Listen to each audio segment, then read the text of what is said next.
Nous sommes rassemblés ce matin au nom du Père et du Fils et du Saint-Esprit. Dieu le premier s'est engagé envers les humains. Que la parole de son Fils Jésus illumine votre vie et qu'elle nourrisse votre espérance et que le Seigneur soit toujours avec vous. Sœurs et frères bien-aimés, nous avons conscience que nous ne répondons pas toujours à la confiance que Dieu met en nous. Reconnaissons-le et ouvrons-nous à la miséricorde du Seigneur. Tu nous demandes de répondre à ton appel. Seigneur, prends pitié. Tu désires que nous soyons tes témoins dans le monde entier. Ô Christ, prends pitié. Tu nous invites à changer notre cœur. Seigneur, prends pitié. Que Dieu Tout-Puissant nous fasse miséricorde, qu'il nous donne sa paix et nous conduise à la vie éternelle.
Accorde-nous, Seigneur, de trouver notre joie dans notre fidélité, car c'est un bonheur durable et profond de servir constamment le Créateur de tout bien.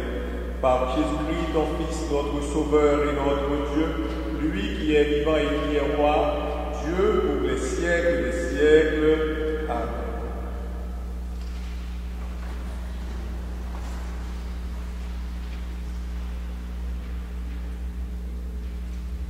Lecture du livre des Proverbes. Une femme parfaite, qui la trouvera? Elle est précieuse plus que les perles. Son mari peut lui faire confiance. Il ne manquera pas de ressources.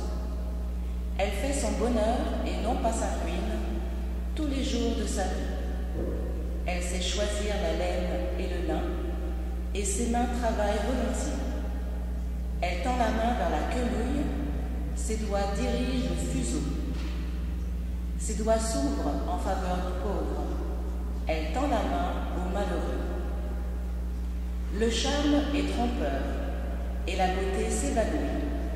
Seule la femme qui craint le Seigneur mérite la louange. Célébrez-la pour les fruits de son travail et qu'aux portes de la ville, ses œuvres disent sa louange. Parole du Seigneur.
Lecture de la première lettre de saint Paul apôtre aux Thessaloniciens. Pour ce qui est des temps et des moments de la venue du Seigneur, vous n'avez pas besoin, frères, que je vous en parle dans ma lettre. Vous savez très bien que le jour du Seigneur vient comme un voleur dans la nuit. Quand les gens diront « Quelle paix, quelle tranquillité !» c'est alors que, tout à coup, la catastrophe s'abattra sur eux, comme les douleurs sur la femme enceinte. Ils ne pourront pas y échapper.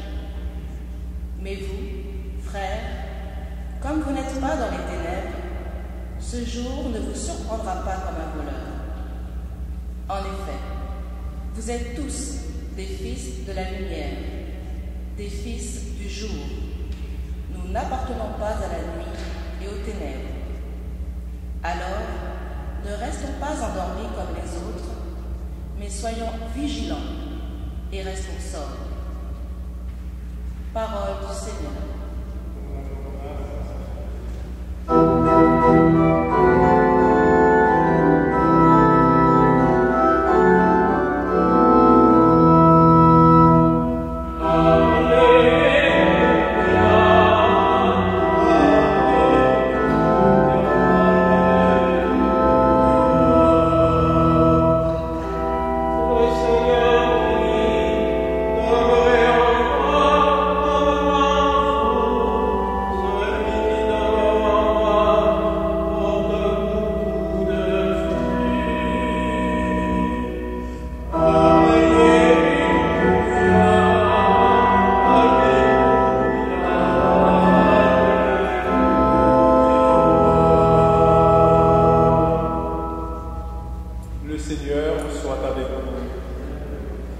Évangile de Jésus-Christ selon saint Matthieu. En ce temps-là, Jésus disait à ses disciples cette parabole. C'est comme un homme qui partait en voyage. Il appela ses serviteurs et leur confia ses biens. À l'un, il remit une somme de 5 talents. À un autre, 2 talents. Au troisième, un seul talent. À chacun selon ses capacités, puis il partit. Aussitôt, celui qui avait reçu les 5 talents s'en alla pour les faire valoir et en gagna 5 autres. De même, celui qui avait reçu 2 talents en gagna 2 autres. Mais celui qui n'en avait reçu qu'un alla creuser la terre et cacha l'argent de son maître. Longtemps après, le maître de ses serviteurs revint et il leur demanda des comptes. Celui qui avait reçu 5 talents s'approcha, présenta 5 autres talents et dit « Seigneur, tu m'as confié 5 talents. Voilà, j'en ai gagné 5 autres. » Son maître lui déclara « Très bien, serviteur bon et fidèle. Tu as été fidèle pour peu de choses. Je t'en confierai beaucoup. Entre dans la joie de ton Seigneur. » Celui qui avait reçu 2 talents s'approcha aussi et dit « Seigneur, tu m'as confié 2 talents. Voilà, j'en ai gagné 2 autres. » Son maître lui déclara « Très bien, serviteur bon et fidèle. Tu as été fidèle pour peu de choses, je t'en confierai beaucoup. Entre dans la joie de ton Seigneur. » Celui qui avait reçu un seul talent s'approcha aussi et dit « Seigneur, je savais que tu es un homme dur. Tu moissonnes là où tu n'as pas semé. Tu ramasses là où tu n'as pas répandu le grain. J'ai eu peur et je suis allé cacher ton talent dans la terre. Le voici, tu as ce qui t'appartient. Son maître lui répliqua, serviteur mauvais et paresseux. Tu savais que je moissonne là où je n'ai pas semé, que je ramasse le grain là où je ne l'ai pas répandu. Alors il fallait placer mon argent à la banque et à mon retour, je l'aurais retrouvé avec les intérêts. Enlevez-lui donc son talent et donnez-le à celui qui en a 10. À celui qui a, on donnera encore, et il sera dans l'abondance. Mais celui qui n'a rien se verra enlever même ce qu'il a. Quant à ce serviteur bon à rien, jetez-le dans les ténèbres extérieures. Là, il y aura des pleurs et des graissements de dents. Acclamons la parole de Dieu.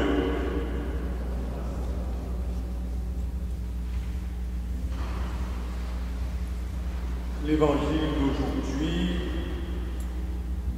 joue sur le contraste entre la fidélité au devoir, qui est récompensée, et le manquement au devoir qui est puni. C'est l'heure des comptes. Et par cette histoire, Jésus veut nous décrire de manière totalement contraire de gérer sa vie. Ou bien nous la vivrons sous le registre de la confiance, ou bien nous la passerons dans la peur. À un Dieu qui nous fait largement confiance, nous pouvons répondre par une confiance aussi. Mais nous pouvons tout aussi bien nous faire une image perverse de ce Dieu. Et c'est alors la peur qui va gouverner toutes nos attitudes. Simplement parce que nous nous trompons de Dieu, ou bien nous avons une fausse image de ce Dieu. Aux deux serviteurs fidèles, il est dit, entre dans la joie de ton Seigneur. Il est remarquable que le serviteur qui n'a gagné que 2 talents reçoive exactement la même bénédiction que celui qui en a gagné 5. Cela nous montre que la récompense ne dépend pas du résultat obtenu, mais que les deux reçoivent le même salaire parce que chacun a doublé les talents et ces talents qui lui ont été confiés ont été doublés tout simplement.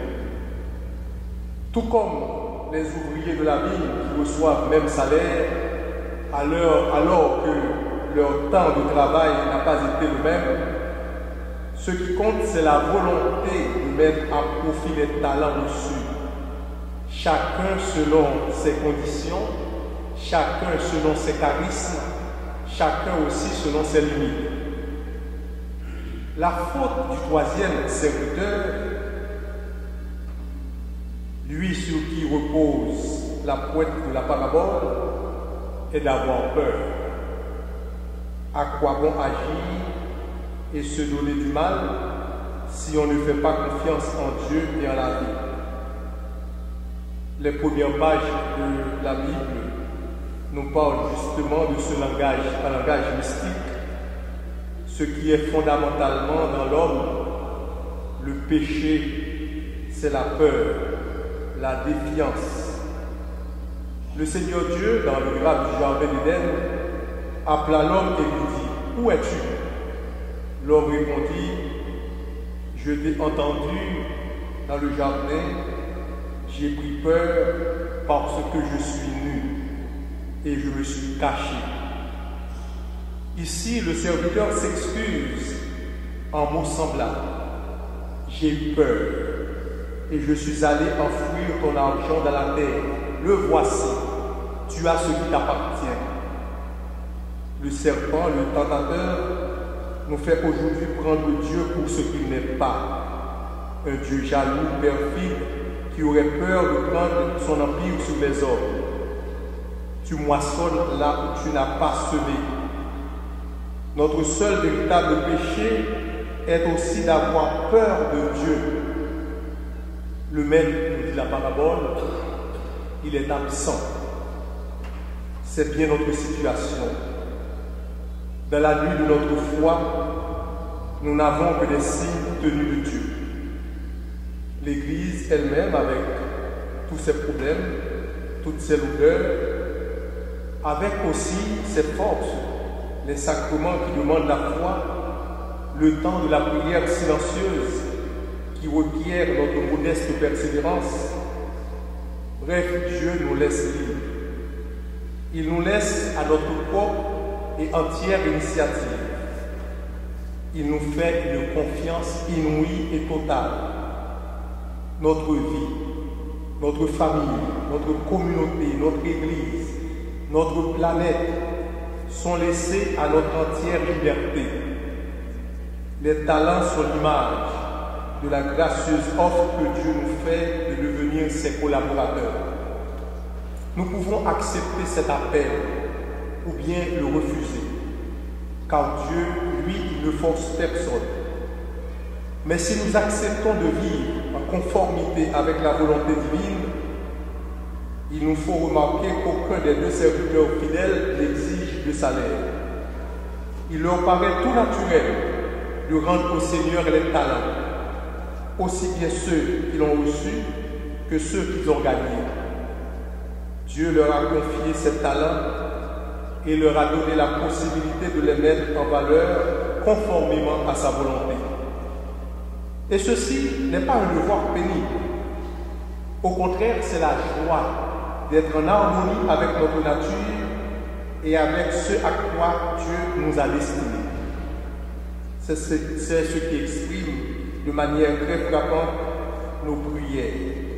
Accorde-nous de trouver notre joie dans notre fidélité, car c'est un bonheur durable et profond de te servir constamment. Il est vrai que la première lecture nous décrit la femme parfaite. Suivre cet appel et mettre en valeur les talents que Dieu nous a donnés. La femme vaillante n'est jamais oisive. Elle travaille sans cesse au service de l'amour, pas seulement de son mari, mais de l'amour du prochain et de l'amour de Dieu. Même durant la nuit, même si la lampe physique est éteinte, mais le cœur il reste éveillé. Et Dieu prie en nous et pour nous. Quand nous nous sentons arides et faibles, nous devons savoir que l'Esprit prie en nous. À juste titre, le texte se termine sur le souhait de voir tout ce que nous avons fait récompensé. Vous connaissez les fruits de son travail sur la place publique. On fera l'éloge de son activité. Amen. Et maintenant, si vous voulez bien vous mettre debout, nous allons confesser ensemble notre foi. Je crois en Dieu, le Père Tout-Puissant, Créateur du ciel et de la terre, et en Jésus-Christ, son Fils unique, notre Seigneur, qui a été conçu du Saint-Esprit, est né de la Vierge Marie, a souffert sous Ponce Pilate, a été crucifié, est mort et a été enseveli, est descendu aux enfers, le troisième jour est ressuscité des morts, est monté aux cieux, est assis à la droite de Dieu le Père Tout-Puissant, d'où il viendra juger les vivants et les morts. Je crois à l'Esprit Saint, à la Sainte Église catholique, à la communion des saints, à la rémission des péchés, à la résurrection de la chair, à la vie éternelle. Amen. Le Seigneur a confié à toutes les personnes des talents, pour ceux et celles qui n'ont plus confiance en eux et qui ont besoin de retrouver toute leur dignité. Dans l'attente de ta venue, Seigneur, tu confies à ton Église ta parole de vie. Pour qu'elle l'annonce à tous les humains, nous te prions. Guide nos pas, Seigneur, au chemin de la paix. Tu donnes à chacun selon ses capacités, Seigneur. Tu ne rejettes personne. Pour collaborer à la mission commune, pour que nous luttions contre l'exclusion sociale, nous te prions. Guide nos pas, Seigneur, au chemin de la paix. Tu veux nous libérer de la peur, Seigneur, et tu nous donnes ton esprit de force. Pour tous ceux et celles qui doutent et traversent des épreuves, nous te prions. Guide nos pas, Seigneur, au chemin de la paix. Que ta parole, Seigneur Jésus, redise à toute personne combien tu l'aimes. Nous te le demandons à toi qui vis et règnes pour les siècles des siècles. Amen.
Seigneur notre Dieu, reçois ce pain et ce vin comme des symboles de notre vie, car elle attend elle aussi d'être créée par ta parole et transformée par la puissance de ton esprit. Gloire à toi maintenant et dans les siècles des siècles. Le Seigneur soit avec vous. Élevons notre cœur. Rendons grâce au Seigneur notre Dieu. Vraiment, il est juste et bon de te rendre gloire, de t'offrir notre action de grâce toujours et en tout lieu. À toi, Père très saint, Dieu éternel et tout-puissant. En naissant parmi les hommes, il les appelle à renaître. En souffrant sa passion, il a supprimé nos fautes. Par sa résurrection dans tous les morts, il donne accès à la vie éternelle. Et par son ascension auprès de toi, notre Père, il nous ouvre le ciel. C'est pourquoi, avec les anges et tous les saints, nous chantons l'hymne de ta gloire et sans fin nous proclamons.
car c'est toi qui donnes la vie, c'est toi qui sanctifies toutes choses par ton Fils Jésus-Christ, notre Seigneur, avec la puissance de l'Esprit Saint, et tu ne cesses de rassembler ton peuple, afin qu'il te présente partout dans le monde une offrande pure. C'est pourquoi nous voici rassemblés devant toi, et dans la communion de toute l'Église en ce premier jour de la semaine, nous célébrons le jour où le Christ est ressuscité d'entre les morts. Par lui que tu as élevé à ta droite, Dieu notre Père, nous te supplions de consacrer toi-même les offrandes que nous apportons. Sanctifie-les par ton esprit pour qu'elles deviennent le corps et le sang de ton Fils Jésus-Christ, notre Seigneur, qui nous a dit de célébrer ce mystère. La nuit même où il fut livré, il prit le pain. En te rendant grâce, il le bénit, le rompit et le donna à ses disciples en disant: prenez et mangez-en tous, ceci est mon corps livré pour vous.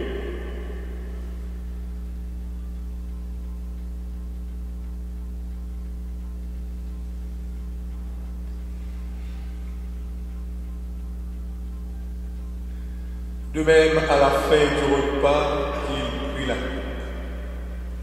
De nouveau, il rendit grâce et la donna à ses disciples en disant: prenez et buvez-en tous, car ceci est la coupe de mon sang, le sang de l'alliance nouvelle et éternelle, qui sera versé pour vous et pour la multitude en rémission des péchés. Vous ferez cela en mémoire de moi.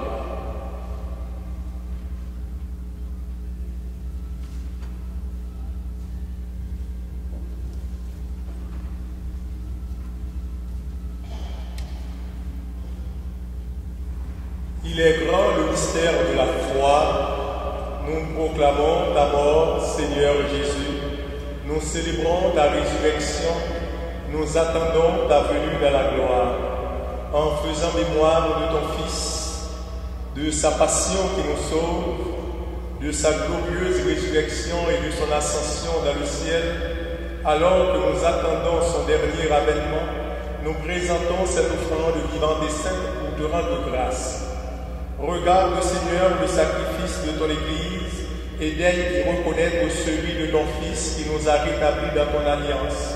Quand nous serons nourris de son corps et de son sang et remplis de l'Esprit Saint, accorde-nous d'être un seul corps et un seul esprit dans le Christ. Que l'Esprit Saint fasse de nous une éternelle offrande à ta gloire, pour que nous obtenions un jour les biens du monde à venir, auprès de la Vierge Marie, la bienheureuse Mère de Dieu, avec Saint Joseph son époux, avec les apôtres, les martyrs et tous les saints qui ne cessent d'intercéder pour nous. Et maintenant, nous te supplions, Seigneur, par le sacrifice qui nous réconcilie avec toi, étends au monde entier le salut et la paix. Affermis la foi et la charité de ton Église au long de son chemin sur la terre. Veille sur ton serviteur, le pape François, notre archevêque Christian, l'ensemble des évêques, les prêtres, les diacres et tout le peuple des rachetés. Écoute les prières de ta famille assemblée devant toi et ramène à toi, Père, très aimant, tous tes enfants dispersés. Pour Cécile, pour nos sœurs et nos frères défunts, pour les hommes et les femmes qui ont quitté ce monde et dont tu connais la droiture, nous te prions. Reçois-les dans ton royaume, où nous espérons être comblés de ta gloire, tous ensemble et pour l'éternité, par le Christ notre Seigneur, par qui tu donnes au monde toute grâce et tout bien. Par lui, avec lui et en lui, à toi, Dieu le Père Tout-Puissant, dans l'unité du Saint-Esprit, tout honneur et toute gloire pour les siècles des siècles, comme nous l'avons appris du Sauveur et selon son commandement, nous osons dire: Notre Père qui es aux cieux, que ton nom soit sanctifié, que ton règne vienne, que ta volonté soit faite sur la terre comme au ciel. Donne-nous aujourd'hui notre pain de ce jour. Pardonne-nous nos offenses, comme nous pardonnons aussi à ceux qui nous ont offensés. Et ne nous laisse pas entrer en tentation, mais délivre-nous du mal. Délivre-nous de tout mal, Seigneur, et donne la paix à notre temps, par ta miséricorde, libère-nous du péché. Rassure-nous devant les épreuves en cette vie où nous espérons le bonheur que tu promets et l'avènement de Jésus-Christ, notre Sauveur.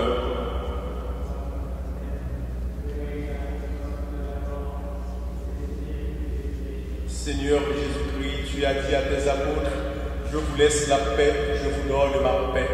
Ne regarde pas le péché, mais la foi de ton Église. Pour que ta volonté s'accomplisse, donne-lui toujours cette paix et conduis-la vers l'unité parfaite, toi qui règnes pour les siècles des siècles. Que la paix du Seigneur soit toujours avec vous. Dans la charité de Christ, échangez ainsi.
Heureux les invités au repas du Seigneur.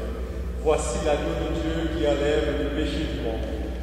Seigneur, je ne suis pas digne de recevoir, mais dis seulement une parole et je serai guéri. Le corps du Christ vous garde pour la vie éternelle. Amen.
Prions le Seigneur.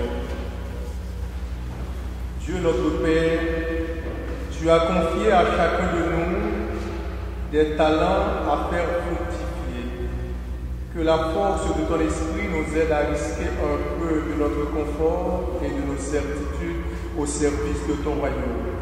Nous pourrons alors entrer dans ta joie, toi notre Maître et notre Dieu, aujourd'hui et jusqu'au siècle des siècles. Je vous remercie d'être venus célébrer avec nous l'Eucharistie. Je vous souhaite un bon dimanche, une bonne semaine.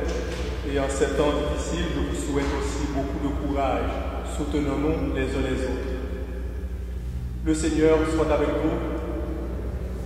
Que Dieu Tout-Puissant vous bénisse, le Père, le Fils et le Saint-Esprit.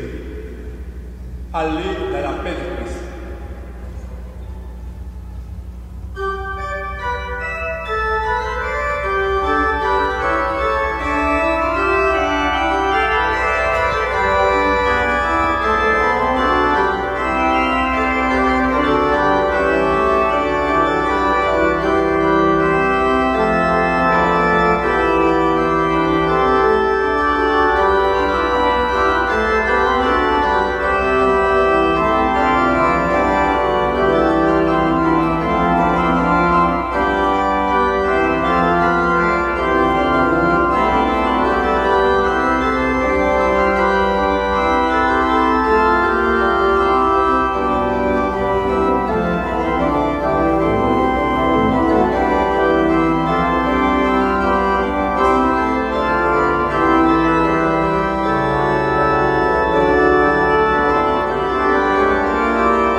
Jésus,